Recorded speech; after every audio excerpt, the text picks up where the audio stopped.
La motion de censure qui sera présentée mardi prochain par les conservateurs devrait mourir au feuilleton. Le texte de la motion est simple. La Chambre n'a pas confiance dans le Premier ministre et le gouvernement. Mais le Bloc québécois affirme qu'il va voter contre. Yves-François Blanchet a une liste d'épiceries bien précise.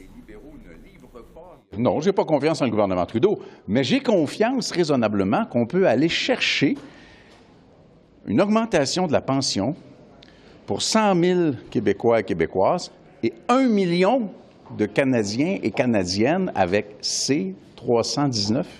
J'ai confiance raisonnablement qu'on va aller chercher la protection de la gestion de l'offre. Et j'ai confiance raisonnablement que si nécessaire et si les libéraux ne livrent pas nos demandes, on aura largement le temps de les faire tomber dans des délais raisonnables. J'en discute avec le ministre de l'Énergie et des Ressources naturelles, Jonathan Wilkinson. Bonsoir, Monsieur Wilkinson, ravi de vous revoir. Bonsoir.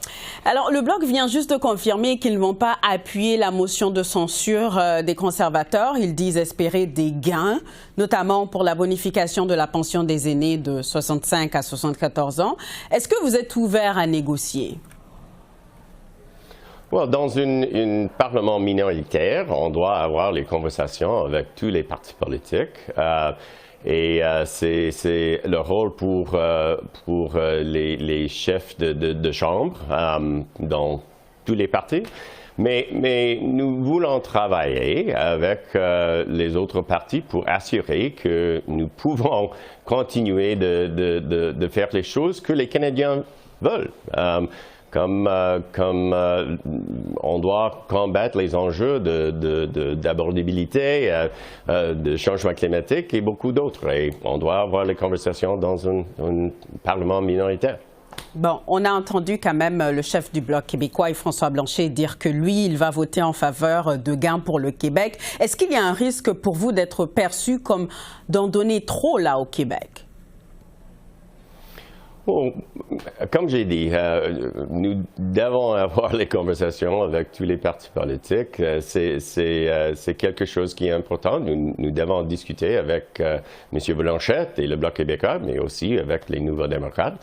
Je crois que le Bloc et les libéraux, nous avons les différences, bien sûr, avec les enjeux de jurisdiction, mais nous sommes d'accord avec l'importance de combattre le changement climatique. Les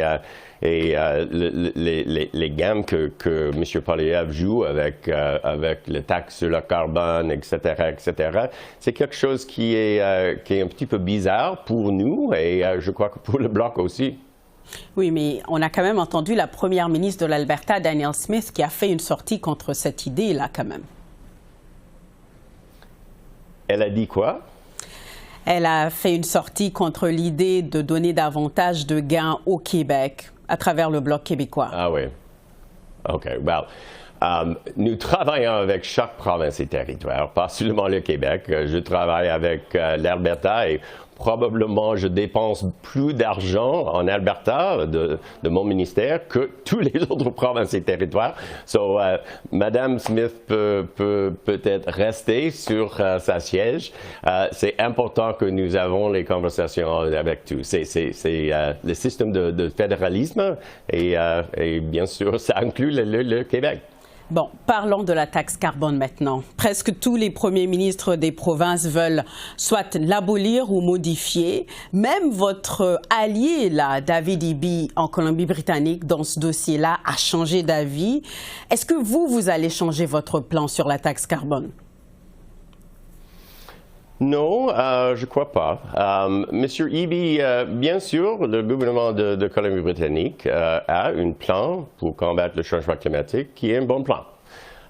Mais ils ont implémenté la taxe sur le carbone dans une manière qu'il prend l'argent et il l'utilise pour toutes les choses du gouvernement.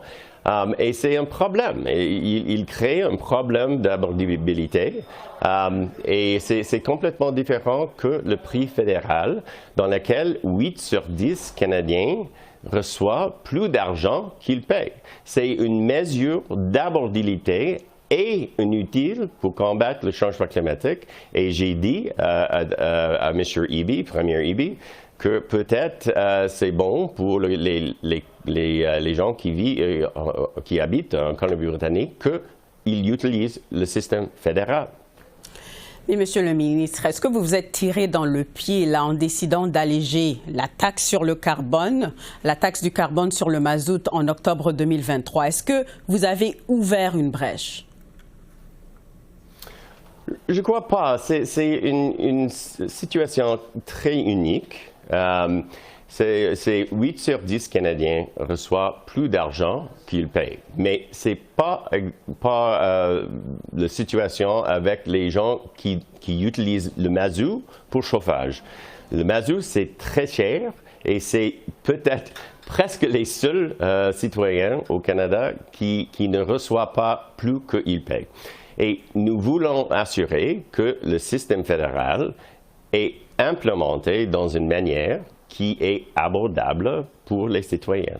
Et à cause de ça, nous avons pas annulé, nous avons paused le taxe sur le carbone et maintenant nous donnons les thermal pumps pour assurer qu'il peut réduire les coûts.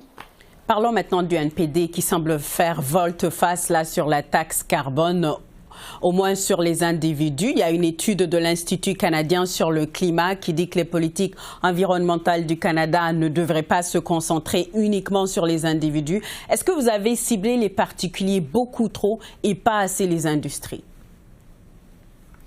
Well, nous avons un prix pour les consommateurs, mais aussi un système avec un prix pour les grands pollueurs. Et bien sûr, c'est un système qui assurait que l'industrie doit contribuer de réduire les gaz à effet de serre. Et c'est important, mais on doit avoir les mécanismes dans lesquels on fait face à toutes les émissions, pas seulement l'industrie. Et nous avons un équilibre qui marche.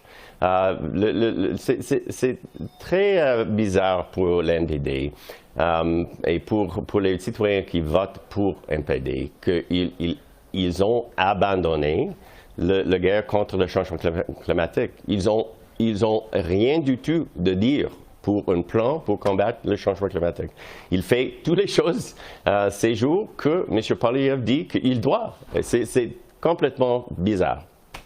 Il y a quand même des gens dans vos troupes là qui disent que c'est difficile d'expliquer la taxe carbone aux Canadiens. Est-ce que vous avez échoué quand ça vient à expliquer la taxe carbone aux Canadiens?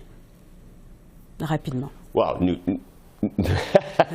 le taxe sur le carbone, comme vous savez, c'est quelque chose qui est très important pour assurer que les consommateurs voient les coûts de pollution. Et ils mettent en place les choses qui sont plus efficaces, qui produisent moins de pollution, comme les véhicules électriques, comme les thermopumps.